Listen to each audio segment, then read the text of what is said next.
Okay, so a cool new creatine product has hit the market. It is this trademarked CreGAAtine. You'll see a little logo there.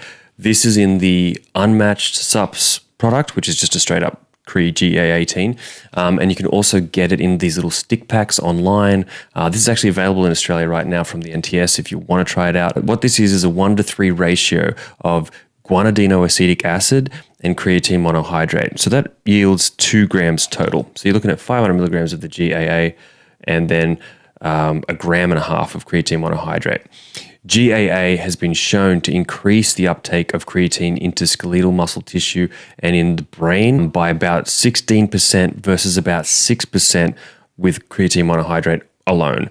So you're seeing a greater uptake in a human study here, and we're also potentially seeing enhanced cognitive benefits as well. I'll talk through some of these studies in just a second.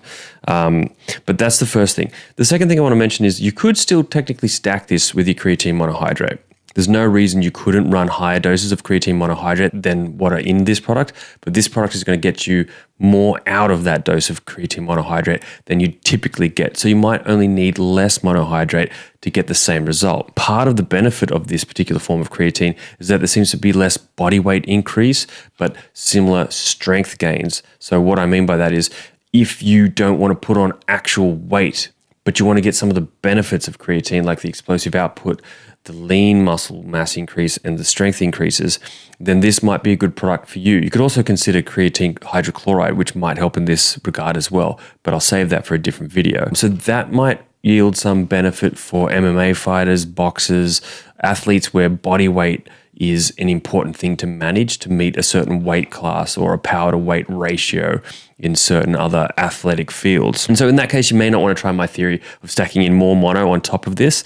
But if you're just looking for gains and to get as big as possible out of your creatine, then you could potentially stack this with 5 to 10 grams of creatine mono on top of the GAA creatine mix here to see even more uptake of that creatine. And that's just a little theory of mine. You know me, I'm a bit of a weirdo like that. There are some considerations for GAA. Now, no negative side effects have been found. It's been found to be safe in humans. There's even been a post-market monitoring study, which I'll go into in a second and just talk about, that showed no adverse side effects or issues with homeocysteine levels or acetylcholine depletion, which are two concerns that can be linked to large doses of guanidinoacetic acid. This dose isn't so large that we're seeing those issues in humans by the looks of it, but it might be a consideration that you could take a little bit of TMG, aka betaine, alongside it if you're worried about homeocysteine drifting up, and of course for acetylcholine, alpha-GPC, choline bitartrate, other forms of choline that might help you just top that up while you're running this if you want to experiment with it. So that said, I'll just talk to a bit of the studies and then talk about the pricing on this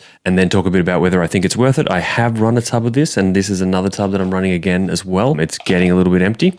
So let's dive into a couple of these key points. Okay, so we've got a randomized double-blind placebo trial in 14 healthy men, and that was with a 1 gram GAA to 3 gram creatine mono dose. So that would be 2 scoops of this, and there's 60 serves in this tub, so you could actually run it for a month at that dose.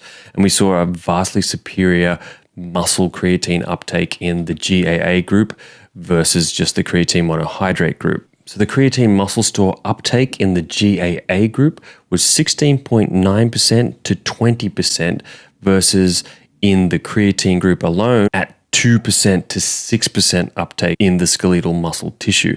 So a vastly superior uptake of creatine at the same dose, like for like. This is the same study that found a lower increase in body weight in the group with the GAA, even though they had the higher increase in creatine muscle stores. Their body weight didn't drift up as much as the straight up creatine mono group, but their upper body strength seemed to be higher than the straight up creatine monohydrate group. So better strength with less body weight. And that was a 4-week study. They found it to be harmless in terms of any homeocysteine level increase or acetylcholine depletion at that time frame. So very promising study. And that's one of the key studies that gets referenced. We've also seen in another study improved prefrontal cortex brain oxygenation before, during, and after a cognitive task. So there could be a brain boosting benefit to this, seeing improved Oxygenation would indicate better functioning of the mitochondria and the ATP in the brain, meaning you can perform more tasks accurately and possibly stave off things like sleep deprivation, where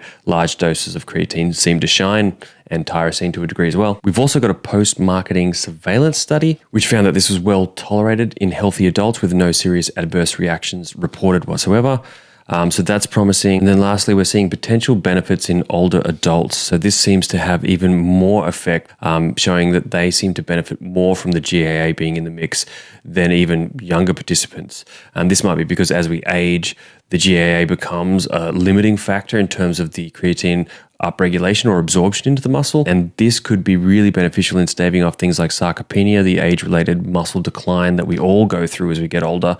I know creatine monohydrate just in its own right already helps with that, of course, but maybe GAA is going to make that even more effective as we age and we don't uptake that creatine as well. So that's an interesting study. I'm going to link there as well. I think it's great. I've got my mum on creatine, my stepdad, anyone, even myself. I'm not getting any younger in the gym, so I'm taking creatine regularly, and that's why I've been running 2 bottles of this to see what I thought of it too. And so we might as well get to my final thoughts.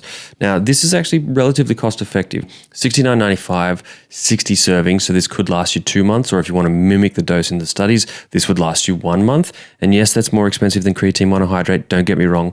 You can, of course, stack this with your creatine mono like I do, just to get the most out of your creatine. You know, I'm a supplement nerd, and if something seems safe and effective, I'm certainly going to try it out, and I'm going to try it out in the most synergistic way possible. I've noticed a fuller feeling in my muscles since taking this with my creatine monohydrate instead of just taking it alone. I'm on my 2nd bottle now. I've been really enjoying it. I think my muscles are a bit thicker and fuller on this than just on creatine mono alone. Do I think it's an absolute must-have if you're on a budget? No. No, just get creatine mono, run it 5 to 10 grams a day and enjoy the benefits. If you can afford an extra couple of bucks and you want to try something like this that might prevent your weight gain from going up as much, or you're getting a bit older and you want those brain benefits from your creatine, you know, if you're someone that's taking creatine for the brain benefits and that's more your reason for taking it, then I'd probably say this is the right product for you because you're going to greatly exacerbate that benefit. Do I feel sharper on this? Yeah, I do actually. I take other nootropics as well though, and so I think it's all kind of working in synergy. I take a bit of Shilajit too, occasionally methylene blue. So I'm not the best study case for that, but for someone that hasn't had any form of creatine before or has used mono and moves to this, they're probably going to notice that brain boost more. So I think it's really cool. I love to see these new cutting edge ingredients hit the market. But if you're on a budget, stick to your creatine mono. And if you're someone that likes to experiment or has the budget to try something a little bit more deluxe, or you're an older trainer in the gym, then this might be the right product for you. You can get it from the NTS right now in this unmatched form. It's available online in these little stick packs that I think the company itself that makes this ingredient are doing. And I've seen it in one other product from Level Up Health, LVL Up Health. Now, this is an Australian brand that had to move offshore and is now based overseas. They do a really deluxe creatine GAA in that mix as well. And outside of those options, I'm not aware of any others, but I'm sure there'll be more coming to the market as time goes on. So that's CreGAAtine. Hopefully that explained it a little bit for you guys. And if you want a tub, you now know where you can get access to it in Australia. I'll put some links in the description below.